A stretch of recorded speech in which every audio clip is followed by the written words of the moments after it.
고린도전서 8장 7절부터 13절까지 한 절씩 교독하겠습니다. 고린도전서 8장 7절입니다. 그러나 이 지식은 모든 사람에게 있는 것이 아니므로 어떤 이들은 지금까지 우상에 대한 습관이 있어 우상의 제물로 알고 먹는 고로 그들의 양심이 약하여지고 더러워지느니라.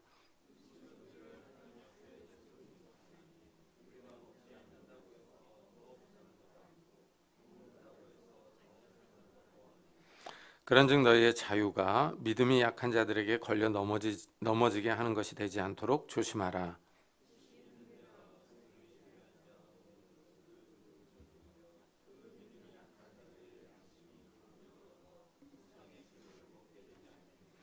그러면 내 지식으로 그 믿음이 약한 자가 멸망하나니 그는 그리스도께서 위하여 죽으신 형제라.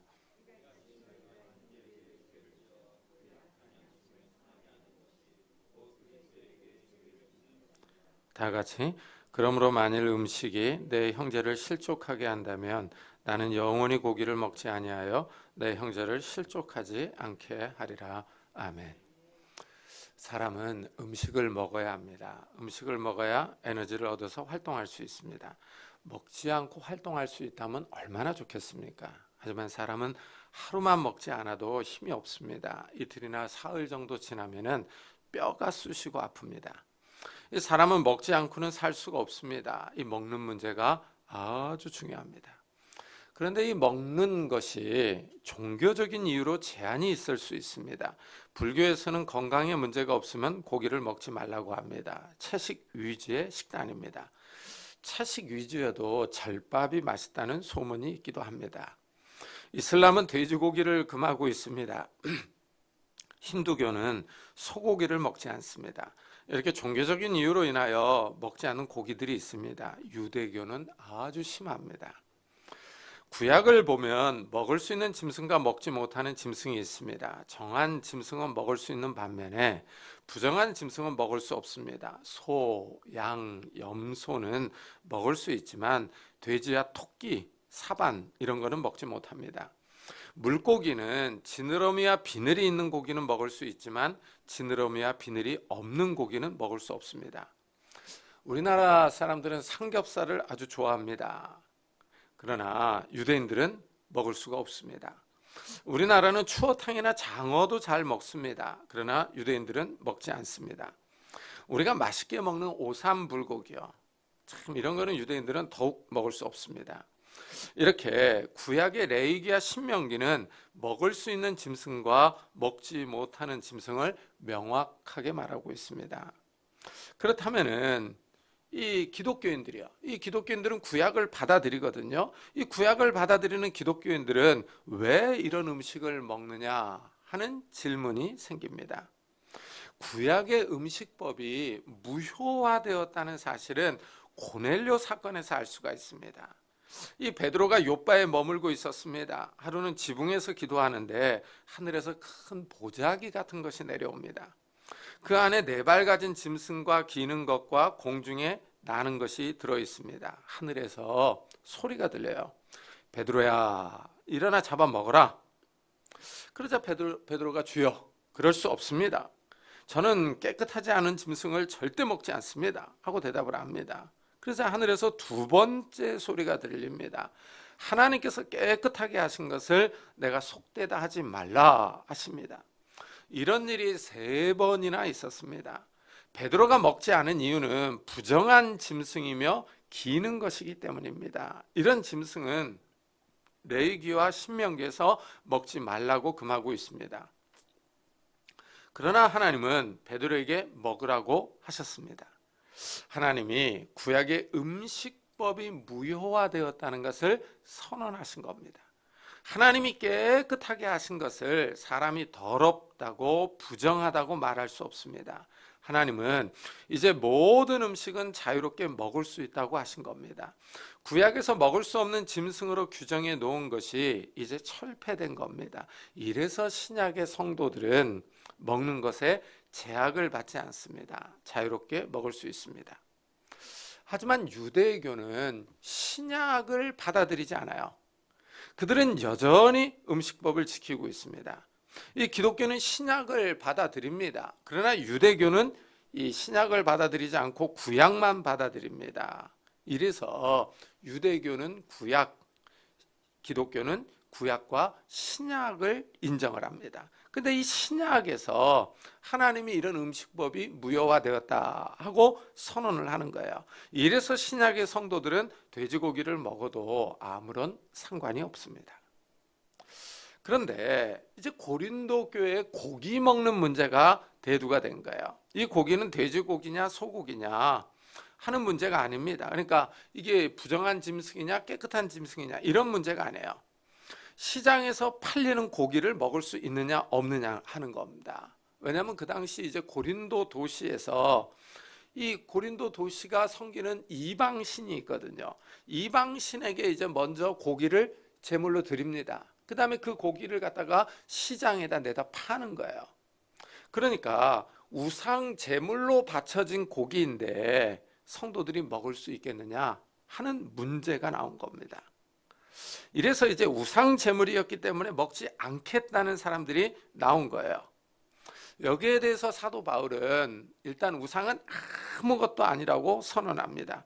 우상은 실제 존재하는 신이 아니라는 것입니다. 이러니까 우상에게 드려졌다가 나온 고기를 먹어도 아무런 상관이 없다 하는 겁니다. 먹는 고기가 사람을 부정하게 하지 못한다는 겁니다. 그런데 이제 이런 지식이요. 우상은 아무것도 아니다라는 이런 지식을 모든 성도가 다 소유하고 있는 것은 아닙니다. 신앙이 약한 사람들이 있거든요. 이 신앙이 약한 사람들은 우상 제물로 드려진 고기를 먹는 것이 찜찜한 거예요. 일단 십계명에서도 우상 숭배를 강력하게 금지하고 있기 때문입니다. 이래서 고기 먹는 문제가 고린도 교회에서 심각한 문제 가운데 하나였습니다. 마치 우리나라에서 고사떡을 먹을 수 있느냐 하는 문제와 유사합니다. 무당이 굿하고 나온 떡인데 성도들이 먹을 수 있느냐 하는 겁니다. 저희 둘째 이모가 이 민속 신앙에 푹 빠져서 굿을 많이 했어요. 그래서 이모네 집에서 그렇게 고사떡을 우리한테 많이 보내왔던 기억이 납니다. 저희는 어렸을 때부터 맛있게 먹었습니다. 없어서 못 먹었지 신앙의 문제로 일부러 먹지 않았던 적은 없었습니다.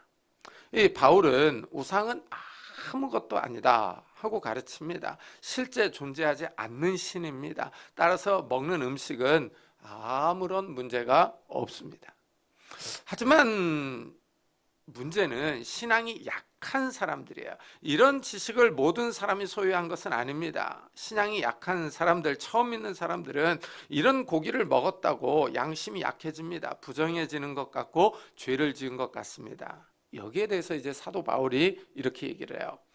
음식은 우리를 하나님 앞에 내세우지 못하나니 우리가 먹지 않는다고 해서 더 못 사는 것도 아니고 먹는다고 해서 더 잘 사는 것도 아니니라 합니다. 이 말이 맞습니다. 음식을 많이 먹는다고 해서 더 잘 사는 것도 아니고 못 먹는다고 해서 더 못 사는 것도 아닙니다. 이 사람이 아무리 돈이 많아도 하루 3끼 먹고 삽니다. 이 3끼 먹는 건 똑같아요. 돈이 많다고 해서 더 먹는 것은 아닙니다. 다만 먹는 음식의 종류가 다를 수 있습니다. 좋은 음식을 먹느냐 안 좋은 음식을 먹느냐 하는 차이입니다.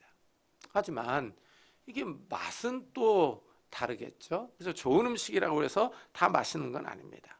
그리고 또 먹는 분위기도 중요하지 않습니까? 좋은 사람들하고 먹어야지 참 이게 음식은 더 맛있습니다. 잘 먹는 거요. 이게 행복한 것이지만 또 이 행복이 전부는 아닙니다. 삶의 가치 있고 보람 있는 것이 더 좋습니다. 행복은 삶의 가치를 어느 쪽에 두느냐에 따라서 사람마다 다를 수 있습니다. 바울은 하나님 앞에서는 음식을 먹고 안 먹는 문제가 중요한 것이 아니라고 합니다. 음식은 우리를 하나님 앞에서 내세우지 못한다 하는 말을 잘 새겨들어야 합니다. 음식을 먹고 안 먹는 것이 하나님의 인정을 받는 것은 아닙니다. 음식을 많이 먹고 좋은 것을 먹는다고 해서 하나님의 사랑을 받는 것은 아닙니다. 성도들은 음식을 자유롭게 먹을 수 있습니다. 하지만 이 자유에 사랑과 배려가 있느냐 하는 겁니다. 이래서 바울은 그런즉 너희의 자유가 믿음이 약한 자들에게 걸려 넘어지게 하는 것이 되지 않도록 조심하라 하고 권면합니다. 이 고기를 먹을 자유가 있지만 이 자유가 믿음이 약한 사람을 시험에 들게 해서는 안 된다는 의미입니다. 우상은 아무것도 아닙니다. 그리고 성도들은 자유롭게 고기를 먹을 수 있습니다. 그렇지만 이런 지식과 자유가 믿음이 약한 사람을 넘어지게 해서는 안 됩니다. 지식 있는 내가 우상의 집에 앉아 먹는 것을 누구든지 보면 그 믿음이 약한 자들의 양심이 담력을 얻어 우상의 재물을 먹게 되지 않겠느냐 하고 말합니다. 우상에게 바쳐졌다가 나온 고기를 먹을 수 있습니다. 이런 지식이 확고한 성도가 우상의 집에 앉아서 고기를 먹고 있습니다. 그런데 믿음이 약한 성도가 그 모습을 봤습니다. 그래서 고기를 먹어도 되는가 보다 하고 같이 앉아서 먹었습니다. 그런데 먹고 난 후에 이제 찜찜한 겁니다. 아무래도 잘못 먹은 것 같고 죄를 지은 것 같은 생각이 떠나지 않습니다. 이래서 믿음이 약한 사람이 시험에 들 수 있습니다. 하나님 앞에 큰 죄를 범한 것 같습니다. 이럴 때 또 악한 마귀는 그 사람을 정죄합니다. 내가 큰 죄를 저질렀다, 우상 숭배했다, 하나님이 너를 용서하지 않을 거다 하면서 믿음을 흔들어댑니다. 이때 믿음이 약한 사람은 큰 시험에 들 수 있습니다. 사실 우리나라는 종교 전쟁이 없는 나라입니다. 그러나 다른 나라들의 상황은 다릅니다. 인도네시아와 같은 나라는 종교 전쟁이 일어났던 곳입니다. 기독교인들을 잡아 죽이고 했습니다. 이래서 이슬람 축제에서 이 사람들을 이제 초청을 합니다. 이러면은 기독교인들도 간다고 합니다. 가서 먹고 마시면서 같이 교제를 나눈다고 합니다. 이 초청을 거절했다가 마찰이 일어날 수 있기 때문입니다. 이 마찰이 단순한 마찰이 아니라 이 과거에 전쟁, 이 서로 죽이고 죽이는 그런 전쟁이 있었기 때문입니다. 사실 그들의 신을 섬기지 않는 이상 먹고 마시는 것은 아무런 문제가 되지 않습니다. 그러나 이제 과거에 종교 문제로 큰 싸움이 일어났던 적이 있기 때문에 이제 서로 초청을 할 때 간다고 합니다. 우리나라와 달리 종교 문제로 전쟁이 일어나는 나라들은 이런 문제가 아주 심각합니다. 우상의 집에 앉아서 먹고 마시는 것은 그 사람의 자유입니다. 그러나 믿음이 약한 사람이 볼 때 문제가 될 수 있다는 겁니다. 이래서 조심하라고 합니다. 그러면 내 지식으로 그 믿음이 약한 자가 멸망하나니 그는 그리스도께서 위하여 죽으신 형제라 하고 말합니다. 우상은 아무것도 아니며 고기를 먹을 자유가 있다는 지식이 믿음이 약한 형제를 시험에 빠뜨려 믿음을 포기하는 길로 가게 만들 수 있다는 겁니다. 이런 점에서 지식은 사람을 교만하게 합니다. 하지만 사랑은 덕을 세웁니다. 먹고 마실 수 있지만 믿음이 약한 형제를 보면서 절제하는 겁니다. 혹시 내 행동으로 인하여 저 형제가 시험에 들 수 있으니까 조심해야겠다 하는 겁니다. 이와 유사한 문제가 술입니다. 우리나라는 술에 아주 관대합니다. 그래서 같이 있는 사람들에게 술을 권합니다. 교회 다닌다고 술을 마시지 않는다고 하면 남자가 그까지 술 한 잔도 못해? 하면서 자존심을 건드리기도 합니다. 또 옆에서는 야 나도 교회 다녀. 집사야 집사. 그러면서 또 주위에 사람들의 시선이 많은 데서 핀잔을 주기도 합니다. 이러면 참 이 상황 분위기가 gon란해집니다. 그래서 이제 분위기 때문에 어쩔 수 없이 술을 한잔하는 경우도 생깁니다. 그런데 만약에 이 장로님이나 이제 이 안수 집사님들이 한잔을 했습니다. 근데 옆에서 보고 있는 사람들이 이제 입방아를 찌을 수 있다 이거죠.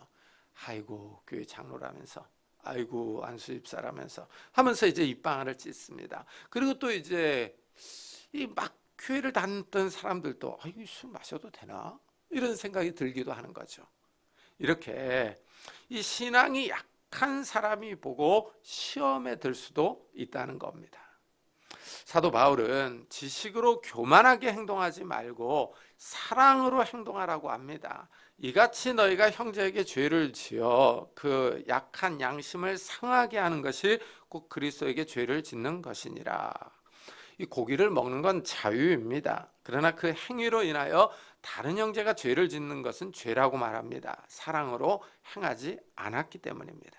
이 바울의 말은 다른 사람을 배려하는 행동을 하라 하는 겁니다.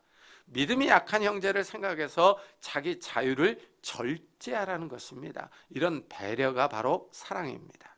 형제를 사랑해서 하는 행동입니다. 다른 사람을 먼저 생각해주는 행동을 하라고 합니다. 바울은 지식과 자유를 뛰어넘는 사랑을 말하고 있습니다. 바울은 마지막으로 이렇게 말합니다. 그러므로 만일 음식이 내 형제를 실족하게 한다면 나는 영원히 고기를 먹지 아니하여 내 형제를 실족하지 않게 하리라. 바울은 자신의 행동 기준을 여기서 밝힙니다. 자신의 지식이나 신념이나 자유가 아닙니다.